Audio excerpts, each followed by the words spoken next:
The best thing about my time at Faith was the incredible staff that we recruited. They were, quite frankly, the best in the state. Dennis Adloff was the associate pastor at Tulsa Faith for maybe 12 years. He was there a couple years or 3 or more before I arrived, and he and I had already been friends. So he prepared me for the challenges I was about to face. Dennis is the best adult Christian education person I've ever been around. He had a way of encouraging people to talk and to openly share and the opinions and to debate controversial, sometimes even very controversial issues, all the while very gently steering them toward Methodist doctrines and the doctrines of tolerance and openness and acceptance of people of different beliefs. This is a skill that's desperately needed in the United Methodist Church today. Dennis has this calm, cool, cautious but intelligent air about him. And he was a perfect balance for my damn the torpedoes full speed ahead attitude and approach to ministry. He became my friend, my consort, my advisor, my guide. Before long I was embarrassed with the idea that I was called senior pastor and he was called associate. So we just dropped those titles and we both were simply pastors of the church. Dennis stayed a year or 2 after I left and then went on to become senior pastor of his own United Methodist churches until his retirement. About a year after I arrived, we recruited Todd Spencer to become our minister of youth. Todd's an unusual young man. He went to seminary, but upon graduation, instead of choosing to become an elder, which would lead him to become a senior pastor of his own church, which he would have been great at, he chose to be a deacon and to commit his entire ministry to working with youth. Immediately, I recognized how special talent and gift and calling that Todd had toward this kind of ministry. And before long, others became aware of it as he became a leader in the conference in developing and organizing youth pastors and training for youth pastors. And then he even began to become a leader on a national scale of working and developing youth ministry training projects. Before long, Todd was getting many offers from big churches all across the country. It even became a joke between us. I'd say, "Hey Todd, how much did that church offer you?" And he said, "More than you're making as senior pastor here at Faith." But Todd was so committed to what we were trying to accomplish at Tulsa Faith that he said that he would stay until I leave, and he kept his word. About 2 weeks after I quietly announced to the staff that I was leaving, Todd had a job to become the youth minister in Asheville, North Carolina. He's gone on from there to one of the largest churches in the country in Colorado. Also, about a year in my ministry, we did a nationwide search for a minister of music. And we found an incredible young man who had a degree in music, but also had gone on to seminary and had graduated from seminary. But like Todd, he chose, instead of becoming an elder, to become a deacon because he wanted to commit himself to a full lifetime of ministry of music. That combination of music training and theological training made him unique. He understood and communicated to me and to others the power of the theology that's being projected by the songs and how we need to be careful with what songs we sing. If you sing the same songs with the same message over and over and over and over again, you're going to develop a very shallow faith in the people that only focuses on 1 or 2 things.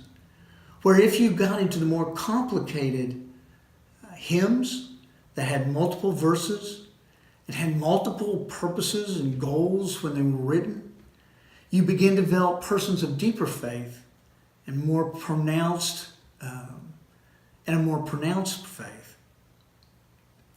He even had our church write some of our own hymns, which was always fun when we used them. He stayed until just after I announced that I was leaving, and he returned to Ohio where his family lived, and he is serving large Methodist churches in Ohio. So we had on our staff at that time 4 seminary-trained pastors, 2 of which had committed themselves to a lifelong ministry in their specialty of music and youth, and then a top person in adult Christian education.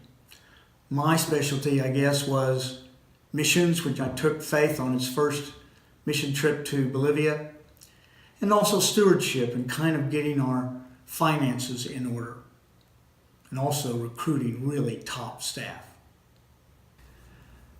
My favorite story to tell about my time at Faith was the fact that we developed on the worship committee really an elaborate Maundy Thursday worship service. It involved a full meal and decorating the gym and covering everything up in burlap and trying to give people the idea of what it might be like and what it might feel like to be back with Jesus at the Last Supper. We'd have drama and write every year a different drama for someone to come in and share from the perspective of one of the particular disciples. Before long, it grew to be a very large service. People in our church would invite people from other churches to come, and then they would invite people from their church, and before long we had 350 people, more than our average attendance at worship on Maundy Thursday. But my favorite story was the one where we had a full service that Maundy Thursday. It was lightning and thunder going outside, which added to the kind of ominous feeling that Maundy Thursday has. When right in the middle of the service there was a phone call, and one of the church members jumped up and grabbed it at the back and talked with him, and then came rushing up to me and said, "David, this is the husband of one of the persons who's here tonight, and he said there's rotation in the clouds and it's headed right toward us." So I went to the phone and listened to him. He said, "Yeah, it's headed your direction. You need to take cover." So I stopped the service. I took about 35 people back, and I gathered the first 35 people and took them back to a classroom that didn't have any windows and was in concrete block, and they'd be much safer in there. And I kind of crammed them in there and closed the door and said, "Now you stay here until I get back." And I rushed back out to get some more. And as I was rushing back to get the next group, they came and said, "David, the guy on the phone wants to talk to you again." So I went and listened to him. He said, "Hold on a second. Yeah, okay. The rotation has stopped. You're safe. Don't worry about it." So I went back to the front and led the rest of the worship service for another 15, 20 minutes. You figure out the problem with that? Immediately after the service, we were cleaning up, and I grabbed one of the tables, another guy grabbed the other end, and we went back to a classroom to take the table back, and there was standing 30 to 35 people quietly, patiently, waiting for me to return. I had completely forgot them. Oh my goodness. In addition to our clergy, we had 2 great lay staff persons.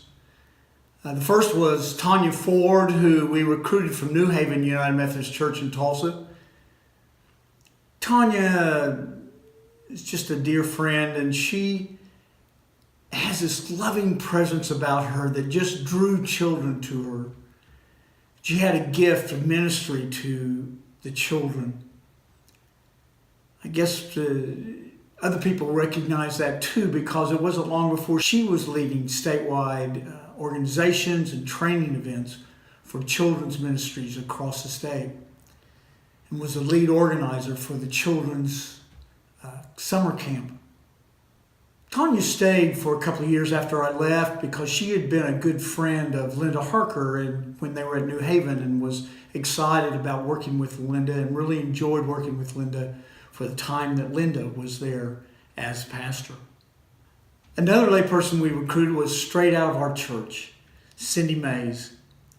Cindy was this mother who was interested in children, and we had this after-school program, or the Mother's Day Out program, and it was not going very well, and it had a lot of problems. We brought Cindy in, and she just straightened it out really well and really was efficient, really did a great job there. And Cindy went on to seminary and is now serving United Methodist churches in Oklahoma. So it was this great combination of 6 program staff persons that just made my time at Faith special. I'll always remember that staff and always remember that feeling of being a part of a group that was so committed, so talented, so gifted, so called, so well trained. And I was humbled and awed by their work. And I still am to this day.